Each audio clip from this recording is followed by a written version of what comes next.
Hello guys, very very good afternoon. तो मेरा afternoon का शुरुआत हो चुका है। अभी मैंने इधर थोड़ी सब्ज़ी बनानी है। तो सब्ज़ी किस चीज़ का बनाना है ये तो आज मैं सोयाबीन का सब्ज़ी बनाऊंगी। उसके साथ साथ मैं दूसरी भी सब्जियां बनाऊंगी। पहले सोयाबीन मुझे खाने का बहुत दिन से मन कर रहा था, तो मैंने सोचा थोड़ा सा मैं सोयाबीन खुद के लिए बना के खा लेती हूँ, क्योंकि अभी कोई खाने वाला नहीं है। तो इस वजह से मैंने थोड़ा सा बनाया अपने लिए। साथ में इसमें मैंने तेल डाला। मैंने तेल वही कुकिंग ऑयल ही डाला, क्योंकि जो मैं तेल डालती हूँ वो, तो इस वजह से मैंने दूसरा वाला ऑयल डाला, सनफ्लावर ऑयल। इसके बाद फिर मैं नेक्स्ट क्या करूँगी कि मैंने प्याज व्याज को अच्छे से कट कर दिया था। मैं प्याज को आजकल लंबे में कट करती हूँ, थोड़ा सब्जियाँ ज़्यादा दिखती है, बड़ी भी लगती है, और खाने में वैसे प्याज तो अच्छा ही लगता है, प्याज तो ख़राब नहीं लगता है। इस वजह से मैं इसको ज़्यादा पकाऊंगी भी नहीं। साथ में मैंने ये ब्रोकली डाल दिया, आप लोग इसको हरी गोभी भी बोल सकते हो। इसको मैंने फटाफट डाला ब्रोकली को। उसके बाद इसको पहले मैंने मिक्स किया अच्छे से, क्योंकि प्याज और ब्रोकली मैं साथ में ही पका रही हूँ, क्योंकि प्याज अच्छे से पका नहीं था, इसलिए मैंने उसी टाइम मैंने ब्रोकली भी डाल दिया था। नेक्स्ट इसी में शिमला मिर्च भी डाल दिया। मैंने सोची सारी सब्जियां ज़्यादा नहीं पकाएंगे, हल्की फुल्की ही पकाएंगे। उसमें टमाटर और मिर्चा और लहसुन भी था। सब कुछ मैंने अच्छे से डाल के इसको मिक्स कर दिया बढ़िया से। फटाफट मैंने इसको मिक्स करने के बाद उसके बाद नेक्स्ट मैंने किया कि उसमें नमक भी डालना था। नमक मैंने डाला नहीं था, तो नमक से क्या होता है, चीज़ें थोड़ी अच्छी पकती है, जल्दी पकती है। तो इस वजह से नमक और सोयाबीन मैंने साथ में ही डाल दिया। उसके बाद डालने के बाद इसमें से आप लोग देख रहे, ये वाली कढ़ाई मेरी सही नहीं है, क्योंकि ये कढ़ाई में जल्दी सब कुछ जल जाता है। बट इसी वजह से मैं वहाँ खड़ी होकर मिक्स करती रही, ज़्यादा टाइम इसको अकेले नहीं छोड़ी। साथ में मैंने चाट मसाला भी इसमें डाला। चाट मसाला डालने में थोड़ा सा स्वाद जो होता है, थोड़ा कहते हैं ना, थोड़ा खट्टा खट्टा वाला आता है, तो अच्छा लगता है थोड़ा। तो ये मैंने चाट मसाला शान का मैंने यूज़ किया है। उसके बाद सब्ज़ी मेरी पकने लगी है। सब्ज़ी क्या कहेंगे, इसको नाश्ता ही कहेंगे। मैं नाश्ता ही बना रही थी थोड़ी सी अपने लिए, तो नाश्ता ही है। नाश्ता मेरा ऑलरेडी पक गया है, और ज़्यादा इसको नहीं पकाएंगे, थोड़ा ही पकाएंगे। तो आप देख रहे हो पक के एकदम रेडी हो गई है। तो इसको मुझे अभी निकालना है खाने के लिए, क्योंकि देखकर ही मुंह में पानी आ रहा है। आप लोग को भी आ ही रहा होगा कि मुंह में पानी। इस टाइम अनवी सोई थी, तो मैं फटाफट कर ली, क्योंकि अनवी जगती रहती है तो मुझे कुछ भी नहीं करने देती है। तो मुझे भूख बहुत तेज़ लगी थी, और पता है आपको, बनाओगे नहीं तो खाओगे क्या, ये वाला आ जाता है सिचुएशन। तो इस वजह से मैंने बनाया। उसके बाद फिर और बाकी दो मुझे इवनिंग का खाना बनाना था, तो मैं लग गई हूँ खाना में। साथ में अनवी भी उड़ गई है।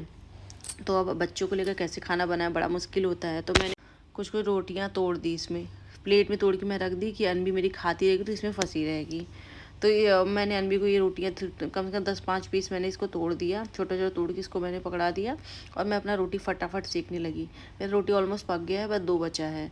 इधर मैं सारा पका ली हूँ, लेकिन बहुत परेशान की, बच्चा बहुत परेशान की। एक रोटी तो मेरी जल भी गई, जल्दी जल्दी मेरी एक रोटियां जल भी गई थी। उसके बाद फिर मैं क्या काम की, फिर अनवी मेरी बहुत परेशान की। नाले इधर कचड़े साइड आ गई थी, तो मुझे बहुत दिक्कत हो रहा था। तो मैं सोची क्या करूँ अब इसके लिए। तो मुझे गोंद में लेकर ही जो रोटियां बची थी उसको सेकनी पड़ी। बहुत दिक्कत होता है बच्चों को लेकर, काम करना संभालना बहुत मुश्किल होता है। बट फिर भी मैं अपनी लाइफ को एक एक पल जी रही हूँ, कि यही चीज़ है मुझे सीखने का। तो मैं इसको सीखती हूँ। मैं इसको बहुत हार्ड नहीं लेती हूँ, बहुत परेशान नहीं होती हूँ। उसको मैं नॉर्मल सीखती रहती हूँ। इसी में साथ में मैंने भैया का टिफ़िन भी पैक कर दिया, क्योंकि टाइम नहीं मिलता है, बहुत दिक्कत हो जाता है। और जानते हैं बच्चा रहता है तो बहुत प्रॉब्लम होता है। तो जो भी समझ में आता है, जितना होता है मैं कर लेती हूँ। कभी कभी चावल भी बना देती हूँ। वैसे ऑलमोस्ट मैं शाम को रोटी ही बनाती हूँ, बट जब एकदम टाइम नहीं मिलता मैं चावल बना लेती हूँ। फिर इसको लेकर मैं बैठ गई सब्जियाँ काटने, क्योंकि अब सब्जियाँ भी काटना था सबके लिए। अभी तो मैं थोड़ा सा अपने लिए खाई थी, बाकी लोग के लिए मुझे बनाना था। तो इस वजह से मैंने ब्रोकली की सब्ज़ी बनाऊंगी। तो साथ में मैंने ब्रोकली की सब्ज़ी, और इधर अनवी को मैंने कैरेट देकर फंसा दिया कि कैरेट खाती रहेगी तो शांत रहेगी। तो अब मैं लग गई हूँ अपने कामों में, क्योंकि काम भी बहुत ज़्यादा है, और ये करने नहीं देती है, सबसे बड़ी बात यही है। तो इसके बाद फटाफट मैंने आलू को अच्छे से छीला।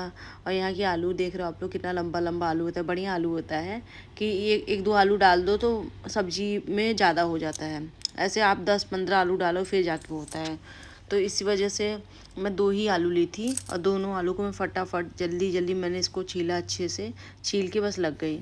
क्योंकि अकेले घर में काम करना है बहुत मुश्किल होता है, तो छोटा छोटा लेने में बहुत टाइम लग जाएगा। इस वजह से मैं बड़ा ही ली। साथ में अनभी तो वैसे भी परेशान करती रहती है, बहुत ज़्यादा दिक्कत करती है।